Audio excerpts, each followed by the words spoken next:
चिड़िया बहन, मैं कल जंगल गया था। जंगल में सूखी लकड़ियाँ नहीं है। थोड़ी दूर एक कौवा और एक कौवी सूखी लकड़ियाँ बेच रहे हैं।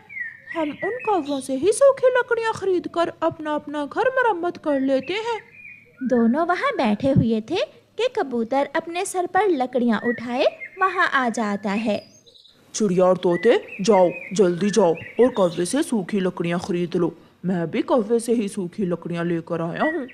कबूतर की बात सुनकर चिड़िया भी मान जाती है। फिर तोता और चिड़िया कौवों के पास सूखी लकड़ियाँ खरीदने चले जाते हैं। कालू, गंदी आंखों वाले कबूतर को तो मैंने एक भी लकड़ी काम की नहीं दी। सब लकड़ियाँ कीड़ा लगी और खराब दी हैं। गोरी गोरी, पहली ही बारिश में कबूतर का घर टूट जाएगा और वो फिर से आएगा और फिर से हमारी खराब लकड़ियाँ खरीद कर ले जाएगा। चिड़िया और तोता भी वहाँ पहुँच जाते हैं।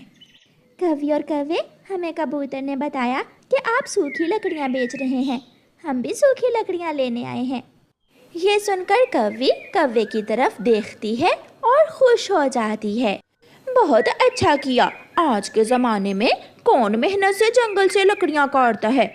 हम है ना, तुम दोनों भी हमसे ही लकड़ियाँ खरीद कर ले जाओ।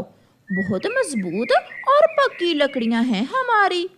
ये वाली दो गठरियाँ बहुत मजबूत हैं। गोरी, इन दोनों को इनमें से ही लकड़ियाँ दे दो।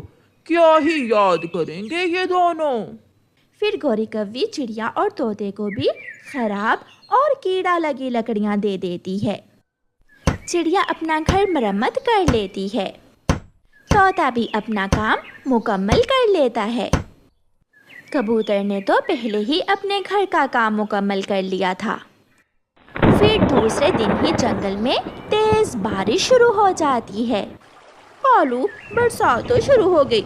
अब देखो उन पक्षियों के घर कब टूटते हैं। गोरी ने अभी इतना ही कहा था कि सबसे पहले कबूतर का घर धड़म से टूटकर नीचे गिर जाता है।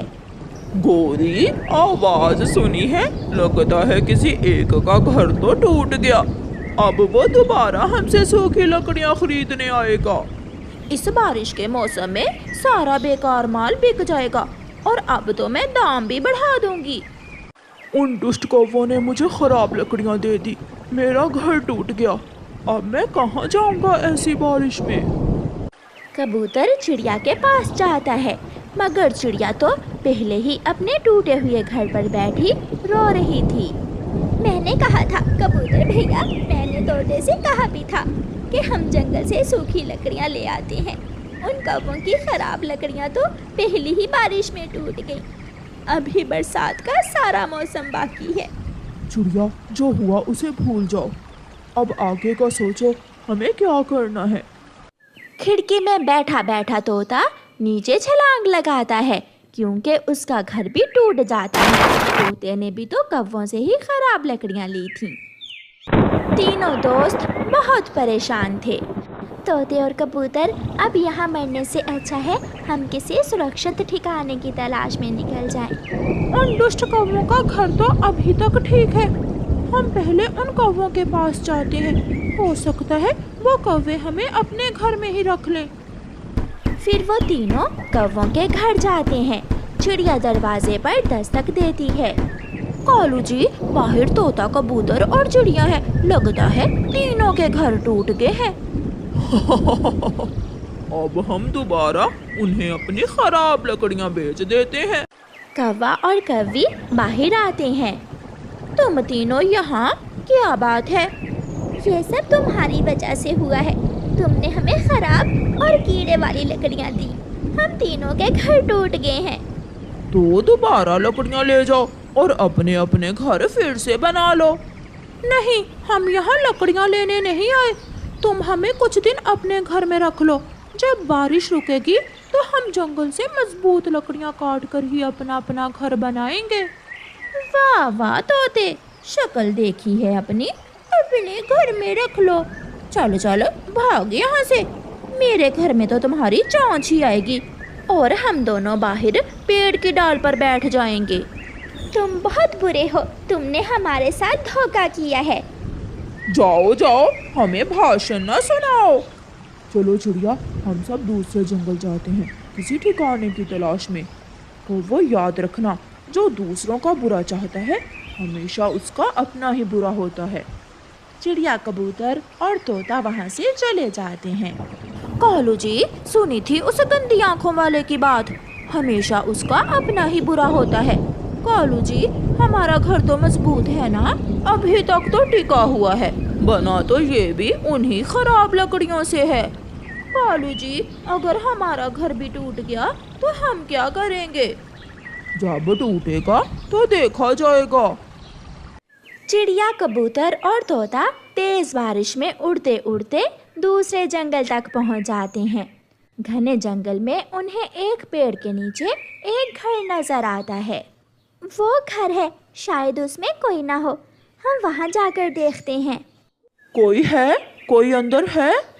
मगर अंदर से कोई आवाज नहीं आती। यहाँ कोई नहीं है, हम इसी घर के अंदर छुपकर खुद को बारिश के पानी से बचा लेते हैं। घर का दरवाजा खुला था। तीनों दोस्त घर के अंदर चले जाते हैं। सामने एक काली बिल्ली बैठी हुई थी। उसे देखकर सब डर जाते हैं। म्याऊ, ना ना, डरने की कोई जरूरत नहीं है। मैं कोई पक्षी खाने वाली बिल्ली नहीं हूँ। मैं तो दूसरों की मदद करती हूँ, इसलिए तो मैंने अपने घर का दरवाजा खुला छोड़ रखा था। कोई भी बारिश से बचने के लिए मेरे घर में आ सकता है। म्याऊ। काली बिल्ली, हमारे घर टूट गए, हम सब बहुत मुसीबत में हैं। जब तक दिल करे तुम सब यहाँ रह सकते हो।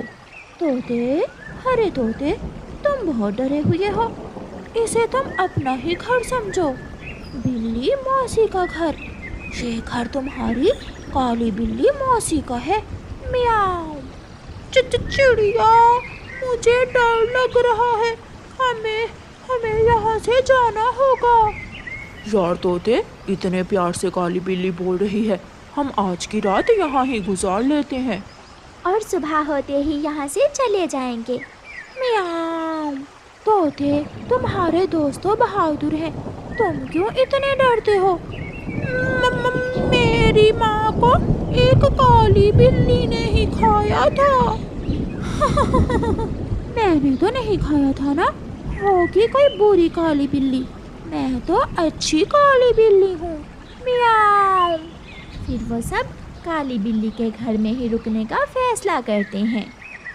वो सब थके हुए थे, इसलिए चिड़िया और कबूतर तो घर के अंदर जाते ही थोड़ी देर बाद सो जाते हैं। मगर तोता जाग रहा था, क्योंकि उसे काली बिल्ली से बहुत डर लग रहा था। लगता है सब सो गए, अब मैं इन्हें काट कर फ्रिज में रख लेती हूँ और फिर आहिस्ता आहिस्ता इनका शोरबा बनाकर पीऊंगी। म्याऊ। काली बिल्ली रसोई में जाती है और अपना चाकू तेज करने लगती है। तोता उठकर आहिस्ता आहिस्ता काली बिल्ली के पीछे जाकर देखता है। काली काली बिल्ली हरा हरा तोता खाएगी और मोटी ताजी हो जाएगी। हाँ हाँ हाँ हाँ, बरसों बाद इतनी बड़ी पार्टी करने जा रही हूँ। मैं अपनी बहन को भी बुला लूँगी और अम्मा को भी। कबूतर का शोरबा मेरी अम्मा बहुत पसंद करती है। म्याऊ म्याऊ। चिड़िया, कबूतर, उठो। काली बिल्ली हरा हरा तोता खाएगी और मोटी ताजी हो जाएगी। ला ला ला ला ला ला ला ला ला। कुछ सुना है? वो रसोई में जाकर चाकू तेज कर रही है, यहाँ से जल्दी निकलो। वो सब वहाँ से भाग जाते हैं। काली बिल्ली आहिस्ता आहिस्ता जब वहाँ आती है तो घर में कोई भी नहीं था। मेरी तो किस्मत ही खराब है, हाथ आया शिकार फिर से निकल गया। म्याऊ। काली बिल्ली वहाँ बैठकर रोने लग जाती है। वो सब डरे हुए थे, इसलिए वो तो बारिश में भी बहुत तेज उड़ रहे थे। फिर उन्हें सामने एक बड़ा सा मशरूम का घर नजर आता है, जो अंदर से खाली था। वो सब उस मशरूम के घर में जाकर छुप जाते हैं और खुद को बारिश से बचा लेते हैं। पीछे कौवों का घर तो रात को ही टूटकर गिर गया था और गोरी कौवे की पूंछ दरवाजे के नीचे फंसी हुई थी। कालू कालू प्लीज किसी तरह मेरी पूंछ निकालो, वरना मैं मर जाऊंगी। गोरी, जंगल में कोई दूसरा पक्षी नहीं है जो हमारी मदद करे। अब तो तुम्हारी पूंछ को काटना ही होगा। ऐसे कौवों को बुरे काम की सजा मिलती है।